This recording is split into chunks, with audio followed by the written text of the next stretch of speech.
What is Invictus? Well, this is a video I've struggled with for a long time because Invictus is so much. I don't know where to start, so let's go. Invictus is a grounded fantasy game. Yes, there's magic, but the magic makes sense. You go, oh, I can believe that, right? It's plausible. Yet, the magic is still mysterious. It's a game where fighting with a two-handed sword feels completely different from fighting with a sword and a shield. It's a game where you learn the rules and you say, oh, that makes sense. It's a game that doesn't gatekeep abilities. Most people can do most things, right? Imagine playing D&D, and all fighters, rangers, rogues, etc. could do battle master maneuvers, right? And it's built into the game, so it's balanced, right? Different classes are balanced. They have their own lanes, but everybody can do a little bit of everything. It's a skill-based game. So you invest in making your character unique. You have your own unique combination of skills. No two classes would ever need to be the same. It's also a level-less game. So you gain experience as you play, and you're constantly increasing your abilities as you play, but there's no like magical, I'm level 2, I'm level 3, I'm level 4. You get to grow your character in a more organic way as you're going. Right?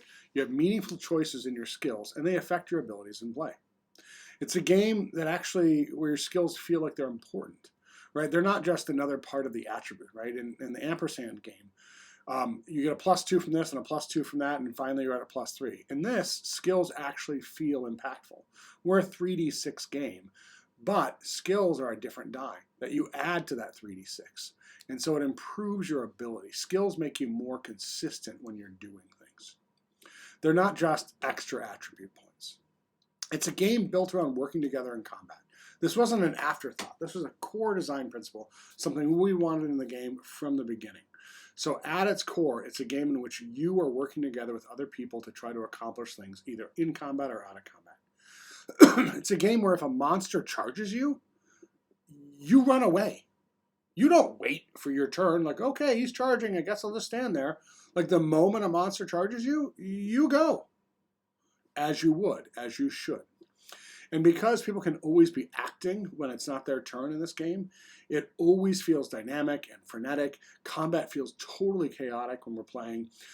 People sometimes go, wait, whose turn is it? And that's wonderful. And it feels, once you get the hang of it, it's actually quite structured and it makes a lot of sense. Combat has an ebb and a flow to it, and it's always unfolding and expanding. It's really a good time. It's a game where you're not stuck waiting for your next turn, right?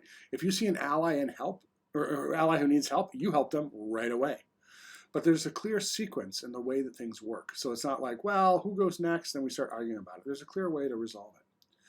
So I'm going to ask you, if you're at UConn this weekend, come check us out. We've had 10 demos in the last 4 cons that we've done.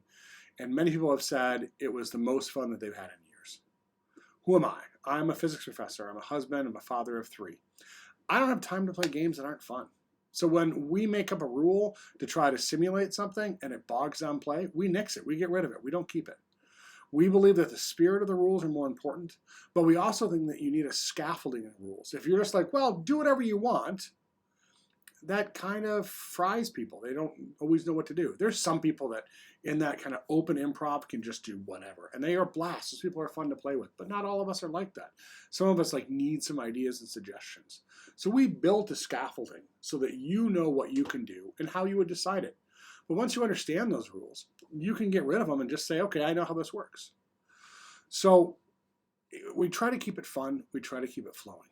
What other games are like this? Well, we took from a lot of different games, right? As every game before us has done, we took from a lot of different games, right? So if you enjoy Pathfinder 2, you might like this game, though you can leave your calculator at home. If you like Shadowrun, you might like this game. And I won't bash on Shadowrun, but we know what it is.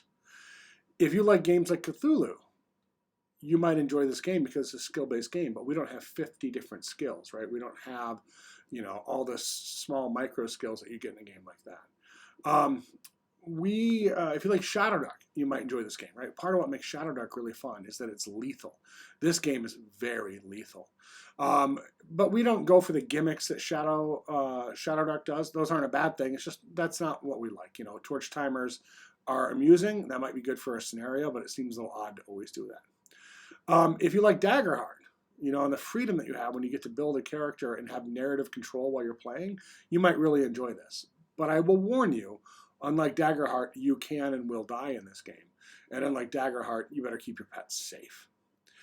If you love the games that you're playing, then keep playing. I'm surprised you're still watching this video. But if you think sometimes when you're playing those games, you know, I wish it worked a little differently, then I invite you, hack the hell out of your game. Check out what we're doing. You might like some of our solutions. Take them and steal them. You might find enough of the rules that you say, you know what? Instead of trying to make this other game be what I want, maybe I want to play Invictus instead. Invictus is the game that I always wanted to play. And what I don't mean is, you know, it wasn't like I was 15 years old and I was like, oh, I want to play this game, and I spent the next 40 years building it. That's not what I'm talking about.